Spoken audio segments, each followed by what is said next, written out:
Start ചെയ്യും. Microsoft എക്സലിൻ്റെ basics അടങ്ങിയ നമ്മുടെ ഒരു കോഴ്സ് സീരീസാണ് നമ്മളിവിടെ സ്റ്റാർട്ട് ചെയ്യുന്നത്.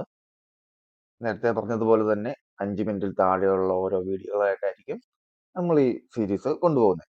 അപ്പോൾ നമുക്കിത് സ്റ്റാർട്ട് ചെയ്യാം. ഞാൻ മൈക്രോസോഫ്റ്റ് എക്സൽ ഇവിടെ ഓപ്പൺ ചെയ്യാണ്.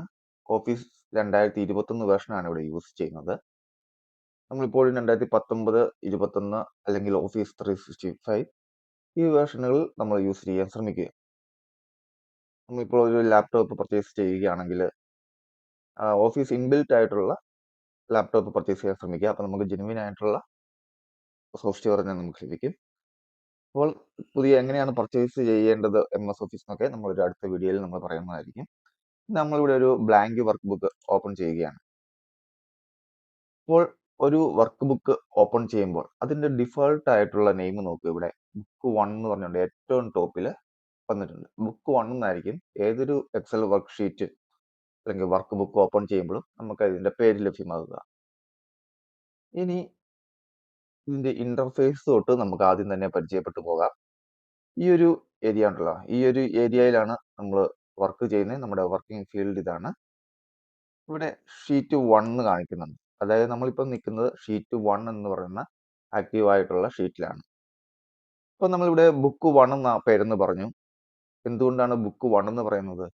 എക്സൽ ഫയൽ അല്ലെങ്കിൽ എക്സൽ വർക്ക് ബുക്ക് എന്നാണ് പറയുന്നത്, വർക്ക് ഷീറ്റ് എന്നല്ല പറയേണ്ടത്. കാരണം ഒരു ബുക്ക് എന്ന് പറയുന്നത് ധാരാളം പേജുകൾ അടങ്ങിയ ഒന്നാണ്. അതുപോലെ തന്നെ ധാരാളം ഷീറ്റുകൾ അടങ്ങിയ ഒരു ഫയലാണ് എക്സൽ വർക്ക് ബുക്ക്. ഷീറ്റുകൾ എന്ന് ഉദ്ദേശിക്കുന്നത് ഈ താഴത്തെ ഷീറ്റ്. ഇത് ഷീറ്റ് 1 ആണ്. ഈ ഒരു പ്രസ് ഞെക്കിയാൽ നമുക്ക് പുതിയൊരു ഷീറ്റും കൂടെ നമുക്ക് കിട്ടും. ഷീറ്റ് 2, ഷീറ്റ് 3, അങ്ങനെ നമുക്ക് 256ഓളം ഷീറ്റുകൾ നമുക്ക് ഒരു എക്സൽ വർക്ക് ബുക്കിൽ നമുക്ക് ചെയ്യാം. അങ്ങനെ ഈ 256 അല്ലെങ്കിൽ എത്രയാണോ നമ്മൾ അത്രയും ഷീറ്റുകൾ അടങ്ങിയ, അതായത് ഓരോ പേജുകളായിട്ട് നമുക്ക് കണക്കാക്കാം, ആ പേജുകൾ അടങ്ങിയ ഒരു ഫയലിനെയാണ് ഒരു വർക്ക് ബുക്ക് എന്ന്, എക്സൽ വർക്ക് ബുക്ക് എന്ന് പറയുന്നത്. പ്രധാനപ്പെട്ട 2-3 സെറ്റിങ്സുകൾ ആദ്യം പരിചയപ്പെടാം.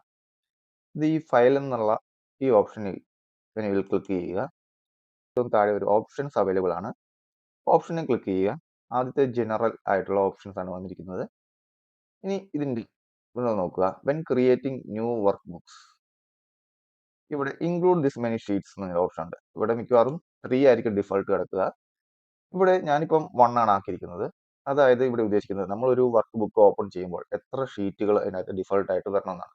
ഞാനിവിടെ ഒരു 4 കൊടുക്കുകയാണ്. ഓക്കെ കൊടുക്കുകയാണ്. ഒരു പുതിയ വർക്ക് ബുക്ക് ഓപ്പൺ ചെയ്യുകയാണ്. Ctrl+N അടിച്ച് പുതിയ വർക്ക് ബുക്ക് ഓപ്പൺ ചെയ്യുകയാണ്.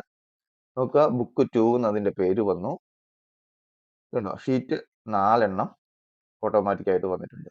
അപ്പോൾ നമ്മളിവിടെ ഫയലിൽ ചെന്നിട്ട് ഓപ്ഷൻസിൽ ജനറലിൽ 4 വർക്ക് ഷീറ്റ് ഇപ്പം കൊടുത്തിട്ടുണ്ട്. അതായത് 4 വർക്ക് ഷീറ്റുകൾ ഡിഫോൾട്ടായിട്ട് ഓപ്പൺ ആകണം. ഞാനിത് മാറ്റി എൻ്റെ ഡിഫോൾട്ട് ആയിട്ടുള്ള 1ലേക്ക് തന്നെ സെറ്റ് ചെയ്യുകയാണ്. ഞാനിവിടെ വന്നിട്ട് പുതിയൊരു ബുക്ക് ഓപ്പൺ ചെയ്യുകയാണ്. ഡിഫോൾട്ടായിട്ട് ഒരു വർക്ക് ഷീറ്റാണ് ഇവിടെ വന്നിരിക്കുന്നത്. ബുക്ക് 3 ആണ്. നമ്മളിപ്പോൾ 3 വർക്ക് ബുക്കുകൾ ഓപ്പൺ ആക്കിയിട്ടുണ്ട്. ഇതും ക്ലോസ് ചെയ്യുകയാണ്. വീണ്ടും നമ്മുടെ ഫയലിൽ ചെല്ലുക, ഓപ്ഷൻസിൽ വരിക. നമ്മൾ ഈ സേവിലോട്ട് വരികയാണ്. Save auto recover information every 10 minutes ആയിരിക്കും ഡിഫോൾട്ടായിട്ട് കിടക്കുന്നത്. ഇത് എന്തുകൊണ്ടാണ് ഉദ്ദേശിക്കുന്നത് വെച്ചാൽ എക്സൽ നമ്മുടെ വർക്ക് ഡിഫോൾട്ടായിട്ട് ഓട്ടോമാറ്റിക് ആയിട്ട് സേവ് ചെയ്യും. ഓരോ 10 മിനിറ്റ് കൂടുമ്പോഴായിരിക്കും എക്സൽ ഓട്ടോമാറ്റിക് ആയിട്ട് സേവ് ചെയ്യുന്നത്. ഇതിനിടയ്ക്ക് നമ്മൾ Ctrl+S അടിച്ച് സേവ് ചെയ്താൽ സേവ് ആകും നമ്മുടെ അതുവരെയുള്ള വർക്ക്. എന്നാൽ നമുക്കിത് ഏറ്റവും ലീസ്റ്റ് ആയിട്ടുള്ള 1 മിനിറ്റിലേക്ക് നമുക്ക് മാറ്റിയിടും. 1 മിനിറ്റിലേക്ക് മാറ്റിയിടുക, എന്നിട്ട് ഓക്കെ കൊടുക്കുക. ഇങ്ങനെ ചെയ്യുമ്പോൾ ഓരോ 1 മിനിറ്റ് കൂടുമ്പോഴും നമ്മുടെ വർക്ക് ഓട്ടോമാറ്റിക് ആയിട്ട് എക്സൽ സേവ് ചെയ്തോളും. ഇൻ കേസ് നമ്മളൊരു നമ്മൾ അറിയാതെ ഫയലിൽ നിന്ന് ക്ലോസ് ചെയ്ത് പോയി, സേവ് ചെയ്തില്ല, അല്ലെങ്കിൽ പെട്ടെന്ന് പവർ ഓഫ് ആയി നമ്മുടെ സിസ്റ്റം ഷട്ട് ഡൗൺ ആയിപ്പോയി, അപ്പോൾ നമുക്ക് സേവ് ചെയ്യാൻ സാധിച്ചില്ല. അപ്പോൾ 10 മിനിറ്റ് ഡിഫോൾട്ട് കിടക്കുന്നെങ്കിൽ നമ്മൾ നേരത്തെ ചെയ്ത ആ 10 മിനിറ്റ് എപ്പോഴാണോ ആയത്, ആ 10 മിനിറ്റ് മുമ്പാണ് ഈ വർക്ക് സേവ് ആയത്. നമ്മുടെ അത് കഴിഞ്ഞിട്ടുള്ള 9 മിനിറ്റത്തെ വർക്ക് പോയി കാണും. സോ നമുക്കത് 1 മിനിറ്റിലേക്ക് കുറച്ചിടുകയാണെങ്കിൽ നമ്മുടെ 1 മിനിറ്റിന് ശേഷമുള്ള വർക്ക് മാത്രമേ നമുക്ക് വീണ്ടും റിപ്പീറ്റ് ചെയ്യേണ്ടി വരുന്നുള്ളൂ. അത് നമുക്ക് റിക്കവർ ചെയ്തെടുക്കാൻ പറ്റും. എങ്ങനെയാണ് നമുക്ക് സേവ് ചെയ്യാത്ത ഫയൽ റിക്കവർ ചെയ്യേണ്ടതെന്നൊക്കെ നമുക്ക് വരും വീഡിയോകളിൽ നമുക്ക് കാണാം. ഈ വീഡിയോനെ കുറിച്ചുള്ള ഡൗട്ടുകൾ ഉണ്ടെങ്കിൽ നിങ്ങൾക്ക് കമൻറ്റ് ചെയ്യാം, അല്ലെങ്കിൽ നമ്മുടെ വാട്സാപ്പ് ഗ്രൂപ്പിലിടാം, അല്ലെങ്കിൽ വാട്സാപ്പിൽ ഡയറക്റ്റ് ആയിട്ട് മെസ്സേജ് അയക്കാം.